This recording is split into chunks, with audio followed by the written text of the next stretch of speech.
Selamat berjumpa kembali Bapak Ibu Saudara-saudari umat beriman yang terkasih dalam Tuhan.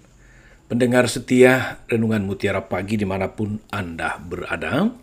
Selamat berhari Minggu, selamat merayakan Ekaristi bersama dengan keluarga, entah secara langsung dengan protokol ketat, ataupun secara live streaming dari berbagai macam gereja Katolik di Indonesia yang menyiarkannya. Sekaligus hari ini saudara-saudari pada minggu biasa yang ke-6 tahun B, juga bertepatan dengan orang pada umumnya merayakannya sebagai Hari Valentin.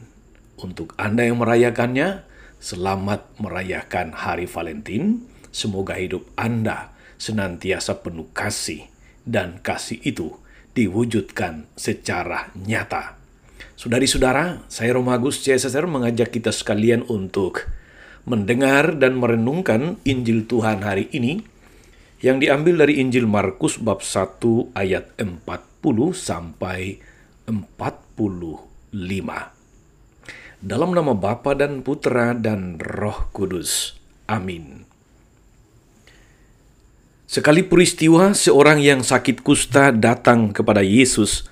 Sambil berlutut di hadapan Yesus, ia mohon bantuannya, katanya, "Kalau engkau mau, engkau dapat mentahirkan aku." Maka tergeraklah hati Yesus oleh belas kasihan, lalu ia mengulurkan tangannya menjamah orang itu dan berkata kepadanya, "Aku mau, jadilah engkau tahir." Seketika itu juga lenyaplah penyakit kusta orang itu dan ia menjadi tahir. Segera Yesus menyuruh orang itu pergi dengan peringatan keras, katanya, "Ingatlah, janganlah engkau memberitahukan hal ini kepada siapapun, tetapi pergilah, perlihatkanlah dirimu kepada imam dan persembahkanlah untuk pentahiranmu persembahan yang diperintahkan oleh Musa sebagai bukti bagi mereka." Tapi orang itu pergi memberitakan peristiwa itu dan menyebarkannya kemana-mana, sehingga Yesus tidak dapat lagi terang-terangan masuk ke dalam kota. Yesus tinggal di luar kota, di tempat-tempat yang sunyi, namun orang-orang terus juga datang kepadanya dari segala penjuru. Demikianlah Injil Tuhan. Bapak Ibu Saudara-saudari umat beriman terkasih dalam Tuhan kita Yesus Kristus, pendengar setia Renungan Mutiara Pagi yang diberkati Tuhan, selamat Hari Valentine sekali lagi untuk Anda. Semua orang merayakannya, bahkan banyak muda-mudi menanti-nantikan hari ini. Saudari-saudara, apakah Hari Valentine itu punya dasar, punya latar belakang yang kuat? Itu tidak penting. Itu tidak penting. Seringkali ada pertanyaan, "Romo, apakah gereja perlu merayakan Valentine?" Saya katakan, perlu dirayakan. Tapi kenapa tidak ada dalam kalender liturgi? Itu tidak perlu. Lalu, kapan kita harus rayakan? Nah, ini pertanyaan ini bagus. Kapan kita harus merayakannya? Saya katakan bahwa setiap hari adalah hari Valentine. Bukan hanya tanggal 14 Februari. Karena setiap tarikan nafas Anda itu adalah bukti kasih Tuhan. Dan Anda bernafas tidak hanya pada tanggal 14 Februari. Tiap-tiap hari, tiap-tiap saat. Setiap tarikan nafasmu adalah bukti kasih Tuhan yang luar biasa. Maka sungguh layak dan sepantasnya saudari-saudara bahwa Valentine itu dirayakan. Bahwa Valentine itu dimaknai lebih dalam di dalam tiap-tiap pikiran, kata-kata, dan praktik hidup kita. Sudah layak dan sepantasnya bahwa kasih itu dipraktikkan dalam keluarga Anda, dalam komunitas Anda, dalam lingkungan kerja Anda, atau dimanapun Anda berada di tengah masyarakat. Saudari-saudara umat beriman yang terkasih, cinta kasih itu adalah iklan hidup kita yang menarik orang lain untuk mengikuti, yang menarik orang lain untuk mencontoh, yang menarik orang lain untuk meniru. Kalau demikian saudari-saudara, maka cinta kasih itu memang lalu tidak butuh tanggal khusus. Cinta kasih itu tidak butuh kalender merah. Cinta kasih tidak butuh juga hari istimewa. Karena tiap-tiap hari itu adalah kesempatan untuk menghayati cinta kasih. Cinta kasih Anda praktekkan di sini, sekarang ini, kepada siapapun yang ada di sekitar Anda. Hari istimewa sebetulnya bukan Valentine. Hari istimewa itu adalah hari ini, hari Minggu. Mengapa saya katakan demikian, saudari-saudara? Karena bukti cinta kasih yang luar biasa, bukti cinta kasih yang tak ternilai itu adalah kasih Tuhan kita Yesus Kristus yang mau pikul salib, rela sengsara, yang mau rela mati, yang mau bangkit untuk keselamatan kita. Ini cinta kasih yang luar biasa. Ini yang harus dirayakan. Maka tiap-tiap hari Minggu, saudara-saudari, hari Minggu itu kan memang adalah hari untuk mengenangkan sengsara, wafat, dan kebangkitan Tuhan. Itulah hari istimewa. Itu Valentine yang sebetulnya untuk kita menurut permenungan saya sebagai orang Katolik. Setiap minggu adalah hari istimewa karena itulah hari Valentine kita. Saudari-saudara umat beriman yang terkasih dalam Tuhan, tidak ada kasih yang lebih besar daripada kasih mereka yang mau berkorban untuk sahabat-sahabatnya. Tak ada kasih yang lebih besar daripada kasih mereka yang mau menyerahkan nyawa untuk sahabat-sahabatnya. Demikian kata Yesus dalam bagian Injil. Tidak yang saya bacakan hari ini tentu saja. Saudari-saudara, kalau ada orang mau mati untuk Anda, kalau ada orang mau berkorban untuk Anda, itu hanya mungkin karena kasih, tidak lebih. Saudari-saudara, umat beriman terkasih, pendengar setia, renungan Mutiara Pagi yang diberkati Tuhan. Hari ini kita mendengar seorang kusta datang kepada Yesus mohon untuk disembuhkan. Pada zaman Yesus, zaman itu saudari-saudara, orang sakit kusta itu tidak boleh tinggal bersama dengan orang banyak. Dia tidak boleh berkontak dengan orang-orang yang dianggap sehat. Mereka harus mengungsi keluar kampung, keluar desa. Mereka harus berpakaian yang tercabik-cabik. Mereka harus menutup muka dengan kain. Dan kalau ada orang yang lewat atau mereka lewat di dekat orang-orang yang sehat, mereka harus berseru-seru, mereka harus berteriak najis, najis, supaya orang menghindar, supaya tidak terjangkit, supaya tidak kemudian terpapar sakit kusta juga. Kadang-kadang terjadi bahwa mereka memegang sebuah lonceng kecil dan kemana-mana mereka pergi, lonceng itu dibunyikan. Itu adalah tanda kepada banyak orang bahwa mereka menderita kusta. Karena itu orang harus menjauhkan diri dari mereka, harus menghindar supaya tidak tertular. Saudari-saudara, kita bisa bayangkan saat ini dalam situasi kita pandemi COVID-19. Mereka yang terpapar corona harus diisolasi. Baik itu isolasi mandiri di rumah atau di tempat lain, ataupun karantina yang terpusat di rumah-rumah sakit atau tempat-tempat yang sudah ditunjuk oleh pemerintah. Mereka diisolasi bukan karena tidak disukai, tetapi untuk menghindarkan orang banyak dari kemungkinan terpapar, supaya mereka lebih fokus untuk dibantu, dipulihkan.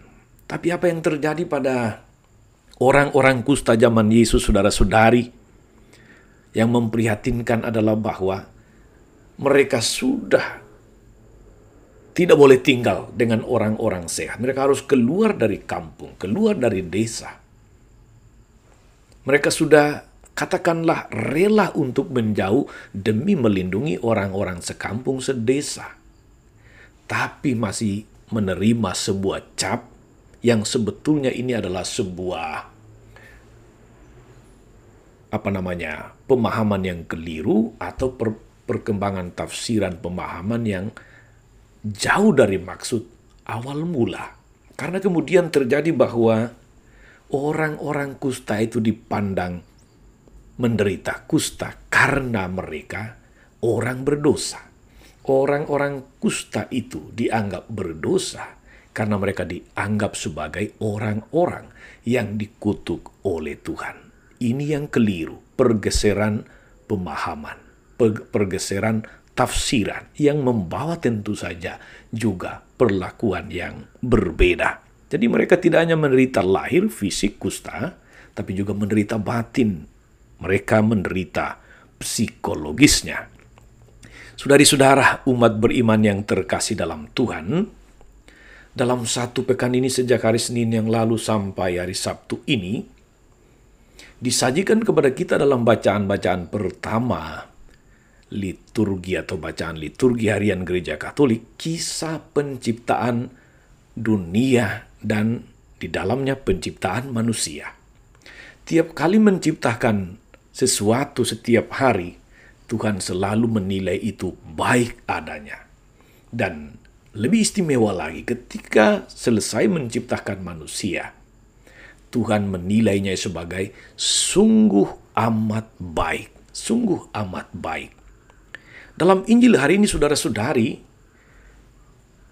Yesus datang untuk memulihkan martabat manusia yang sungguh amat baik itu, yang telah dirusak oleh dosa, yang telah dirusak oleh perlakuan-perlakuan yang tidak baik oleh sesama, oleh lingkungan, oleh tradisi, oleh budaya. Yesus ingin membalikan hukum atau peraturan yang tertulis itu pada relnya. Seperti saya bilang tadi, orang-orang kusta ditempatkan di luar kampung dengan segala peraturannya itu, dengan segala ketentuannya, demi melindungi orang-orang sekampung yang lain. Mereka tidak punya pilihan yang lain. Tetapi mereka justru mendapatkan stigma yang lain, bahwa mereka orang berdosa, bahwa mereka adalah orang-orang yang terkutuk. Yesus ingin mengembalikan pemahaman yang betul sambil mengajari kita saudara-saudari bahwa orang-orang sakit, orang-orang kusta pun berhak untuk dikasihi. Orang-orang kusta pun berhak untuk dipedulikan. Bapak Ibu, saudari-saudara umat beriman yang terkasih dalam Tuhan, hari ini dalam Injilnya Yesus menunjukkan kepada kita bagaimana perlakuan yang pantas, yang manusiawi bagi orang-orang sakit. Bagaimana cinta kasih kepada mereka itu mesti dipraktekkan. Ketika orang kusta itu datang dan mohon kepada Yesus, "Kalau engkau mau, engkau dapat mentahirkan aku." Sebuah kalimat penuh kepasrahan. Injil mencatat reaksi Yesus. Maka tergeraklah hati Yesus oleh belas kasihan, lalu mengulurkan tangannya, menjamah orang itu dan berkata, "Aku mau, jadilah engkau tahir." Saudari-saudara, Yesus tidak menolak. Yesus tidak menghindar. Dia memberi perhatian penuh kasih. Dia menyambutnya. "Aku mau, jadilah engkau tahir." Maka orang kusta itu menjadi sembuh. Saudari-saudara umat beriman yang diberkati Tuhan, apa pesan firman Tuhan hari ini untuk kita pertama dan yang terutama ini? Jika Anda ingin menghayati arti Valentine yang sejati, arti Valentine secara tepat dan benar, mari kita belajar pada Yesus untuk memiliki hati yang mau berbelas kasih, memiliki hati yang peduli, memiliki hati yang mau berkorban, hati yang solider kepada mereka yang menurut pandangan manusiawi paling tidak pantas mendapatkannya. Mereka itu ada di sekitar kita, saudara-saudari. Mereka ada dalam berbagai wujud dan bentuk. Barangkali saudara-saudari, mereka hadir dalam wujud saudara-saudari kita yang saat ini terpapar COVID, yang terisolir. Mungkin mereka hadir dalam diri orang-orang yang seringkali mengganggu kenyamanan kita dengan minta-minta. Barangkali mereka hadir dalam diri mereka yang diperlakukan tidak adil, yang martabatnya dilecehkan. Mungkin mereka hadir dalam diri mereka yang butuh telinga Anda untuk didengarkan. Barangkali mereka hadir dalam diri mereka yang butuh hati Anda untuk dipedulikan. Mereka hadir dalam diri orang yang butuh kasih Anda untuk diampuni. Mereka hadir dalam diri mereka yang butuh pundak Anda untuk bersandar. Mereka hadir dalam diri mereka yang butuh tatapan penuh kasih Anda untuk dimengerti. Sekali lagi, mereka hadir dalam berbagai bentuk dan wujud. Mereka ada di sekitar Anda, mereka ada di sekitar kita, saudari-saudara. Maka, terhadap mereka itu, semoga kita memiliki hati seperti Yesus yang tergerak karena belas kasihan. Buatlah apa yang mampu Anda buat. Perlakukan secara manusiawi. Lakukan itu dengan tulus. Jangan terpaksa. Jangan sambil ngomel-ngomel. Ingatlah kata Paulus dalam bacaan kedua hari ini, lakukanlah semuanya itu demi kemuliaan Tuhan. Ingatlah saudara-saudari bahwa Yesus tidak memikul salibnya sambil marah-marah. Yesus tidak mati dengan terpaksa. Dia juga tidak bangkit lalu kemudian membalas dendam. Dia melakukan semuanya itu karena kasih. Dia melakukan semuanya itu dalam kasih. Maka mari saudara-saudari, sekali lagi, kalau kita ingin menghayati hari cinta kasih atau hari Valentine ini dengan baik dan benar, perbuatlah apa yang mampu Anda perbuat bagi orang-orang di sekitar Anda, penuh kasih, penuh kepedulian, penuh belas rasa. Saya ingin menutup khotbah atau renungan singkat ini dengan mengutip kata-kata dari Baba Tolaram. Dia katakan begini, jiwa gelisah menjadi tentram karena kasih.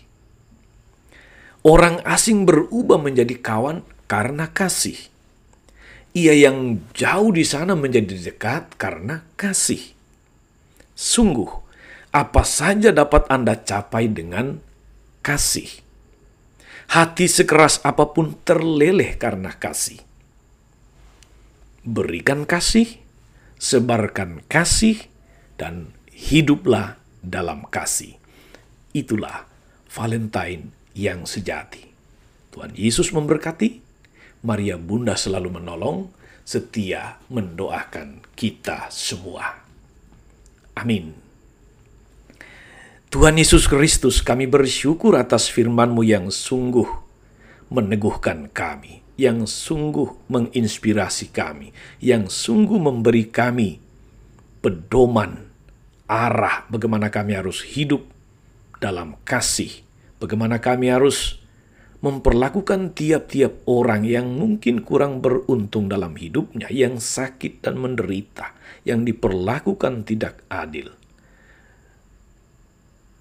Semoga inspirasi firman-Mu hari ini, yang senantiasa tergerak untuk berbelas kasih, meneguhkan, menyemangati kami semua untuk berani memberi hati, berani memperlakukan sesama penuh kasih dan kepedulian. Engkau yang hidup kini dan sepanjang masa. Amin. Tuhan sertamu dan sertamu juga. Semoga saudari-saudara sekalian, mereka yang kita doakan atau kita janjikan doa, mereka yang sakit dan menderita, Segala rencana, karya, pelayanan, dan ibadah kita sepanjang hari ini diberkati oleh Allah yang Maha Kuasa, Bapa dan Putra, dan Roh Kudus. Amin.